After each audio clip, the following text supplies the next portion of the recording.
So in this video I'm going to be showing you guys how to attach a placket to any style, any pattern that you're working with. So this is basically trying to turn any pattern to a button down, right? So let's say this is your bodice now, you've already cut it and you've cut everything, like this is the back panel, this is your front panel, everything is equal. You see how you're going to change this front one. Let's say this is the front pattern now, so I'm going to bring down the neckline a little bit more. So let's say you want to change this here to a button down, and it might have a flare, it might have a pencil at the bottom, it might be a dress. You want to change it to just to convert the front part to a button down. Remember, the back is not going to have a zip if you're trying to convert this to a button down. So let's say you want to do that. All you have to do here is just to have your pieces. You're going to have two pieces here. One is going to be 3 inches of width. If you want a smaller placket, you don't want your placket too bold, you can do 3 inches of width and 2 inches of width on the other one, or you can do 3.5 2.5. Let me say it again. You can do 3 inches 2 inches, or you can do 3.5 2.5. That's, you can add 0.5 to each of them depending on the kind of sewing allowance you normally use. So for me, I normally use 1/2 inch of sewing allowance. So all you have to do now here is just to cut this open here, and then once I split it open, it depends on which side you want it to be. This works even for a man, a button down shirt for a guy. So it depends, even for a kid, anyone, just if you want to convert anything to button down. So you're going to take one side, the one with the so for you, you're going to take the one with the 3 inches. That's what we're attaching first. You will take it this way, sew it down, and then, so guys, I've joined it down now with 1/2 inch. So all I have to do is now fold it out. Remember, this is the right side of my fabric here, so I joined it this way. This is the wrong side of my fabric. I'm just going to take this way, fold it in, and use this one to cover it. So use this one to cover it and sew it down.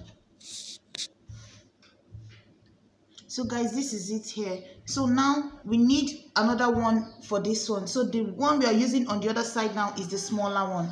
So all we have to do now, there are 2 methods to do this here. If you want, you can sew this down this way, right, and then flip it inside. I'm still going to show you guys how to do that. Or you can sew it from the inside out, right? So you can sew it from inside out. So in this one here, I'm going to show you how to sew it from the inside out. So from the inside out now, I'm just going to sew this down. This is the right side of my fabric. This is the right side of my pattern. But I'm going to sew it the right side of this pattern to the wrong side of this way. So this is the right side of this pattern here. This is the right side of my cloth. I'm just going to take it the way it is now, and then use 1/2 inch to sew it down. So guys, you see what it looks like now. All you have to do is now to take this out this way. You can trim off some of the excess and then take it this way and sew it down. So fold the edge and then just make a stitch all the way now. So guys, now that you've made one stitch at the edge, another stitch you have to make is at this end here, down all the way to the. So guys, you see what it looks like now. All you have to do now is to just go ahead and attach your button on the one below and your buttonhole on the one on top. You see what this looks like now. So now I've turned this now to a button down.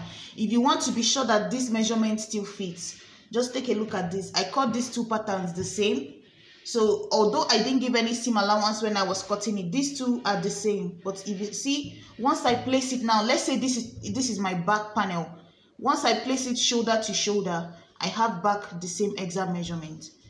But now this part is open with a button to fix in. So you see, this is a method to put in. You can turn even a dress with a bodice that has flare at the end. All you have to do is just split it in the middle, but make sure you're keeping it straight. If you are not trying to make it a straight one, there's another method to do that. So the second method now, I'm going to convert this one also to a button down. So all you have to do is, let's say this is the second one. So I'm going to cut open my neckline now. So guys, you can do 2 things here. If you want, you can maintain your center line. Sometimes if you see some shirts, you notice that the button is on one side. This here is my center line, right? So if I want, I can move this button to this side. Let's say I move it away from the center. This is another method of doing this one here.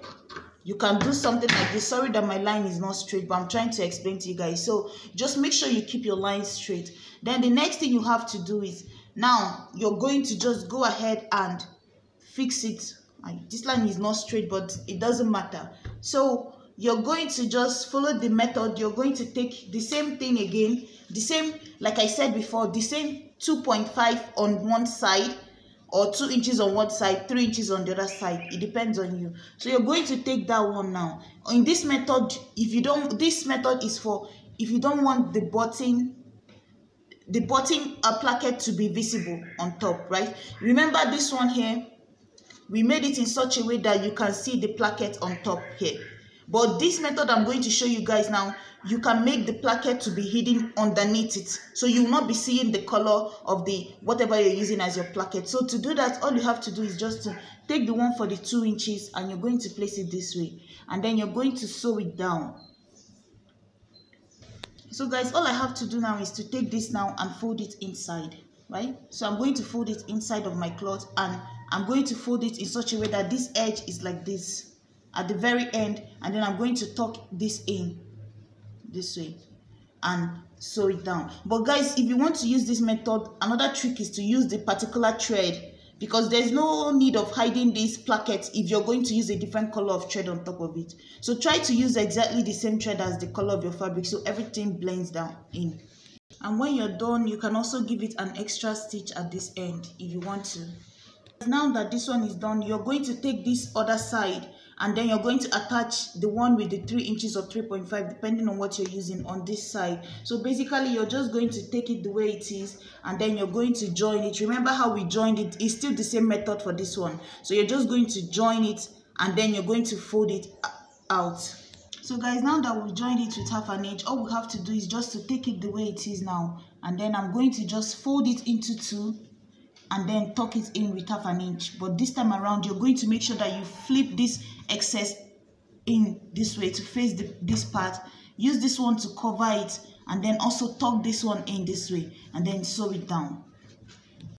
So guys, I've attached it now. You see, this is what it looks like. So the whole purpose of the 3 inches one is just to give you extension of where to lay the button, right? And then the whole purpose of the 2 inches or the 2.5 one is just to give you somewhere to form the overlap for the button. So this is what it looks like. So you see, my button on this one is on one side instead of the center line here. So it depends on you, whichever method you want to use. This same method of one side, you can use this same method of attaching the placket on it.